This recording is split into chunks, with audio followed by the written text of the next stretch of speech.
President Trump প্রশাসনের জন্য লেখক জিন ক্যারলের করা যৌন নির্যাতনের মামলায় এলো বড় ধাক্কা। নিউ ইয়র্কের ফেডারেল বিচারক লুইস কাপলান নির্দেশ দিয়েছেন, ট্রাম্পের পক্ষ থেকে জমা রাখা 58 লাখ বা $5.8 মিলিয়ন তহবিল এখন লেখক জিন ক্যারলের কাছে হস্তান্তর বা ব্যাংকের মাধ্যমে প্রদান করতে হবে। এই নির্দেশের ফলে দীর্ঘদিনের আলোচিত ও বহুল বিতর্কিত এই আইনি লড়াইটি এক চূড়ান্ত পরিণতির দিকে এগিয়ে গেল, যেখানে ট্রাম্পের আপিল আবেদন খারিজ করে দিয়ে আদালত ক্যারলের প্রাপ্য টাকা বুঝিয়ে দেওয়ার জন্য ব্যাংক কর্তৃপক্ষকে কড়া আদেশ দিয়েছেন। পুরো ঘটনাটি বুঝতে আমাদের একটু পেছনে ফিরে তাকাতে হবে। 2023 সালে নিউ ইয়র্কের একটি জুরি বোর্ড ডোনাল্ড ট্রাম্পকে জিন ক্যারলের মানহানি এবং যৌন নিপীড়নের দায়ে দোষী সাব্যস্ত করে এবং ক্ষতিপূরণ হিসেবে $5.8 মিলিয়ন দেওয়ার নির্দেশ দেয়।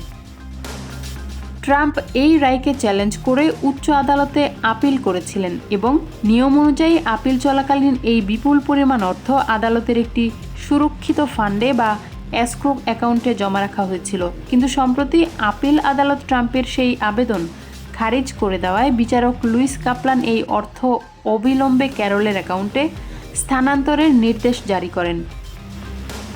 আদালতের এই নতুন আদেশের পর ট্রাম্পের আইনজীবীরা তীব্র আপত্তি জানিয়েছেন। তারা যুক্তি দিয়েছেন যে এই মামলাটি নিয়ে তারা সুপ্রিম কোর্টে যাওয়ার পরিকল্পনা করছেন, তাই এই মুহূর্তে টাকা রিলিজ করে দিলে পরবর্তীতে আইনি জটিলতা তৈরি হতে পারে।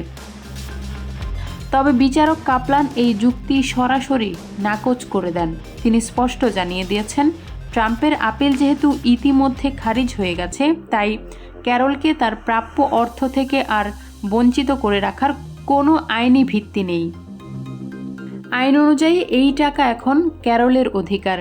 এখানেই শেষ নয়, এই $5.58 মিলিয়ন ছাড়াও অন্য একটি মানহানির মামলায় ট্রাম্পের ওপর আরও $83.3 মিলিয়ন বিশাল জরিমানা ঝুলছে, যা নিয়েও উচ্চ আদালতে আপিল প্রক্রিয়া চলছে। তবে বর্তমান রায়ের ফলে ক্যারলের আইনজীবী দল অত্যন্ত উচ্ছ্বসিত। তারা এটিকে আইনের শাসন এবং সত্যের জয় হিসেবে আখ্যা দিয়েছেন।